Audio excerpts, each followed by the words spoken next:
அன்பான உறவுகளுக்கு வணக்கம். இந்த வீடியோ பார்க்குறதுக்கு முன்னாடி இந்த சேனலை இது வரைக்கும் சப்ஸ்கிரைப் பண்ணாதவங்க சப்ஸ்கிரைப் பண்ணுங்கள். நான் இன்றைக்கி ரொம்பவும் சுவையான ரவா மூதி லட்டு செஞ்சு காட்ட போகிறேன். வாங்க பார்க்கலாம். 1 கப் ரவை, 1 கப் சர்க்கரை, 100 கிராம் நெய், பாதாம் முந்திரி 1 கப்பு, முந்திரி 1 கப்பு, கலர் பவுடர் தேவையான அளவு. இப்போ ஒரு பேன் அடுப்பில் வச்சுருக்கேன். 2 ஸ்பூன் நெய் ஊற்றி 1 கப் ரவையை அதில் கொட்டிக்கலாம். இந்த ரவையை நெய்யிலேயே நல்லா வறுத்து எடுத்துக்கலாம்.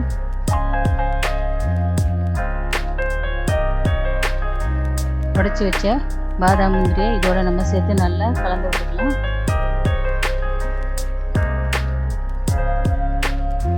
இப்போ இன்னொரு பாத்திரத்தை அடுப்பில் வச்சு 1 கப் சர்க்கரை அதில் கொட்டிக்கலாம். 1/4 கப் தண்ணி ஊற்றிக்கலாம். இப்போது நல்லா கலந்து விட்டுக்கலாம்.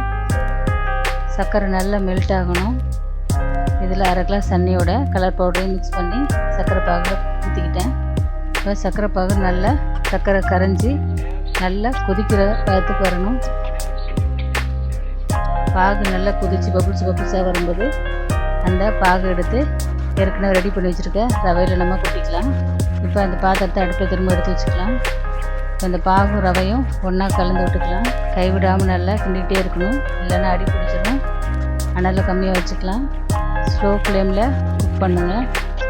ரவை சீக்கிரம் கெட்டி ஆயிடுச்சுன்னா நீங்கள் 1 கிளாஸ் சுடு தண்ணி ஆட் பண்ணிக்கலாம். சுடு தண்ணி ஆட் பண்ணி நல்லா கலந்து விட்டுக்கலாம். சுத்தமாக தண்ணியே இல்லாத அளவுக்கு நல்லா கெட்டி ஆகிற வரைக்கும் கிளறி விடணும். இப்போ நல்லா கெட்டி ஆயிடுச்சு. பாத்திரத்தை இறக்கி வச்சிடலாம். ரொம்ப சூடாக இருக்கும், அதை கொஞ்சம் ஆற வச்சுக்கலாம். மிதமான சூட்டில் கொஞ்சம் கொஞ்சமாக உருண்டை பிடிச்சி வச்சுக்கலாம்.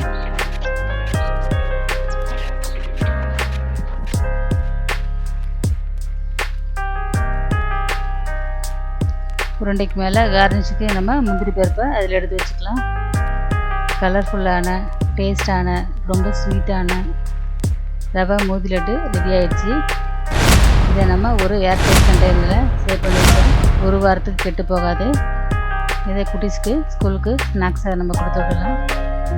இதுக்கு நிறைய பொருள்லாம் தேவைப்படாது. அதனால் வீட்டில் இருக்க பொருளை வச்சே நம்ம சீக்கிரமாக இதை நம்ம ரெடி பண்ணிடலாம்.